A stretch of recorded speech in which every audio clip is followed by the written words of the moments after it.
In the spring of 2018, the scientific expedition to Calabria was held with the guidance of Dr. Oleg Maltsev.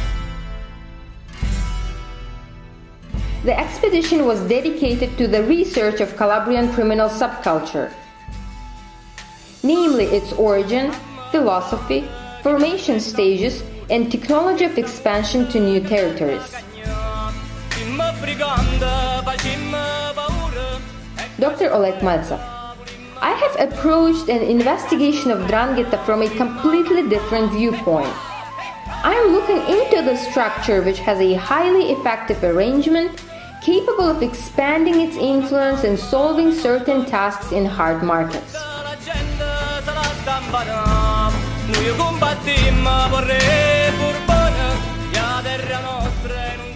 The research of the Ukrainian scientist was supported by his colleagues and international experts such as Antonio Nicaso, Gianfranco Bonofiglio, Enzo Ciconte, Francesco Sbano, Giap Parini, Andrea Apollonio, and many others whose names cannot be disclosed.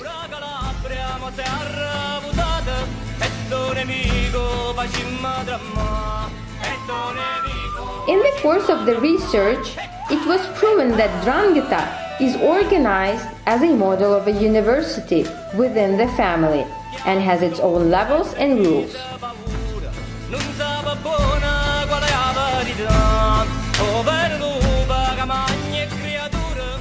The faculty of skills, the faculty of philosophy, the faculty of revolutions, the faculty of intelligence service and organization of partisan movements.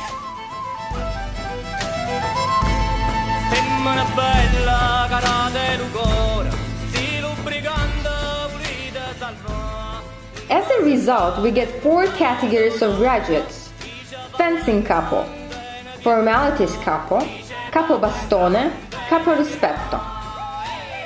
Each and every so-called faculty is presented in detail in the book by Dr. Maltsev, which is titled Deceptive Silence.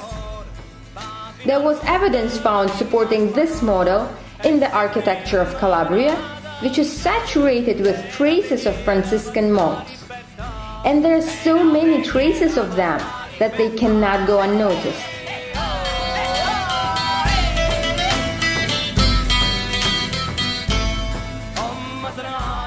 Obviously, the main revered miracle man in Calabria is a Saint Francesco di Paolo. The stages of his life explicitly reflected in the images. In the temple of Di San Rocco de San Francesco di Paolo, images show 4 stages of life, which correspond to 4 university levels which are the foundation of Drangheta. After going through 4 levels of preparation, the monk gained such capabilities and knowledge that people started treating him as Santos. Basically, he became known as a miracle man.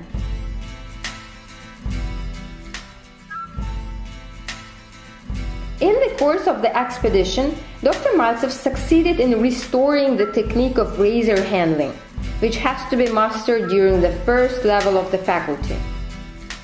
The given stage of training involves 12 demonstrations of razor handling. There is no doubt that a weapon is an excellent teacher to a man, because in the process of handling a weapon, he comes to an understanding that every single mistake he makes might be his last. Thus, one develops a distinct philosophy towards pain, fear, life, and himself. During studies of the history and culture of Calabria, there was also a scientific hypothesis about the man who might have been the head of Drangheta's foundation. Before the 17th century, there were no reasons or grounds for creating this type of a structure. It was in the 17th century when a maestro of the Neapolitan style of Spanish fencing came to Calabria. Maestro Francesco Vilardita adhered to an attacking fighting system only. It was Francesco Vilardita who had introduced a secret and closed system of education inside the family. He was an outstanding specialist in the implementation of secret operations, and he was probably the founding father of Calabrian criminal subculture, which is known worldwide today as the 'Ndrangheta.